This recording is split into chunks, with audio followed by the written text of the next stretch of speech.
cyber crime masyado talaga ngayon. In-demand na. Yes, ma'am. Siyempre, majority sa atin, lahat na may cellphone. Hanggang sa pinakabata hanggang sa Matanda.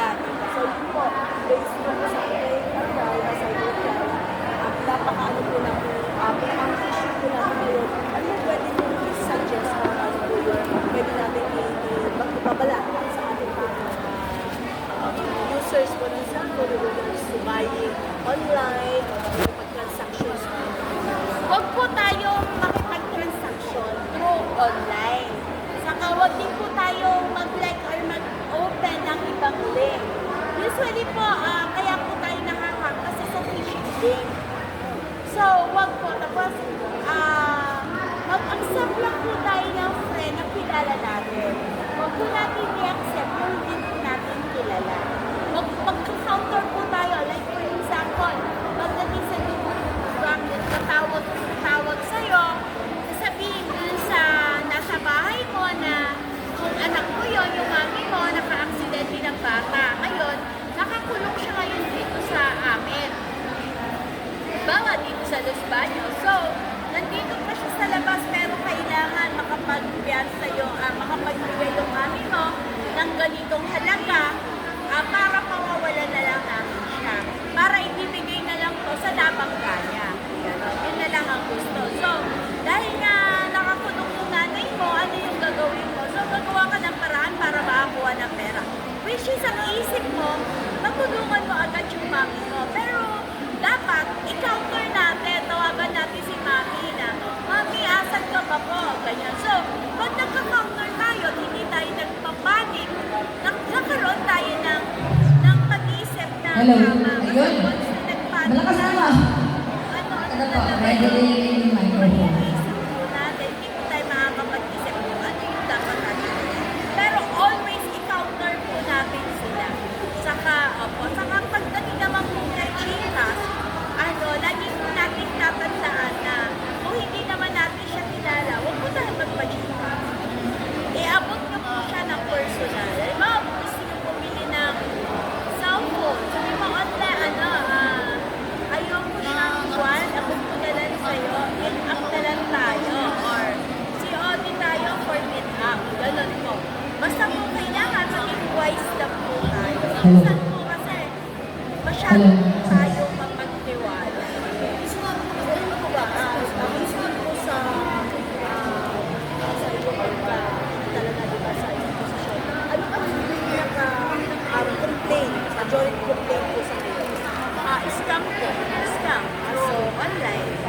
Yan po ang pinakamalakman sa yung mga Google po. Basta lahat po, scam, libel, na scam, malalaking scam, nakapag-invest talaga sila, ganon. Yan po yung one. Tapos,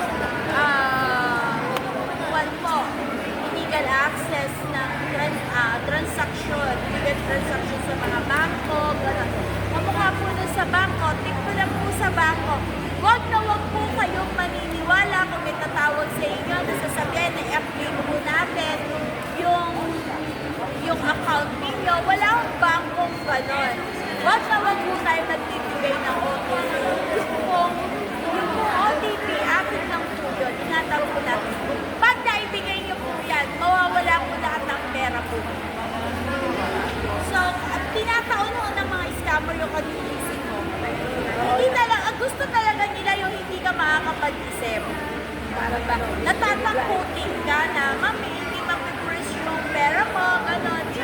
Marami po silang ginagamit na mga salita para maniwala yung tao na kagigisip lang na bigla na hindi na talaga sila mag-iisip.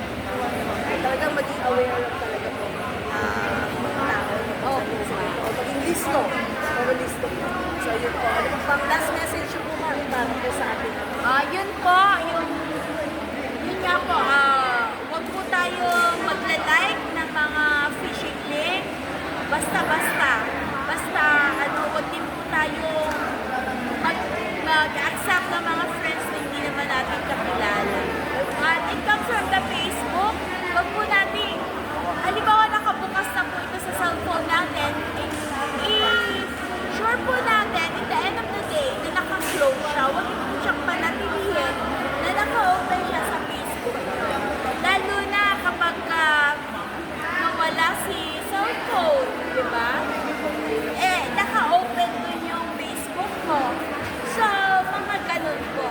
police, diba? Opo, ako as a police and naka-assign sa cybercrime na hack din ko ang Facebook. Pero kagad naman po sumulat ako kay Facebook. Kaya nabawi ko po siya na padala ko ng ID, gano'n, na police woman ako, ganyan. Kasi kung bakit ako na-hack, kasi nag-like ako, nag-open din ako ng link. So, lagi po natin tandaan kung tayo mag-open ng link. Tapos, pag kami humingi ng pera na namatay nanay mo, namatay anak mo, making sure na mag-counter po tayo, huwag po tayo mag-panic, gano'n. Okay, thank you, Ma'am Sergeant. Yes, ma'am. Cherry Pie Asarco.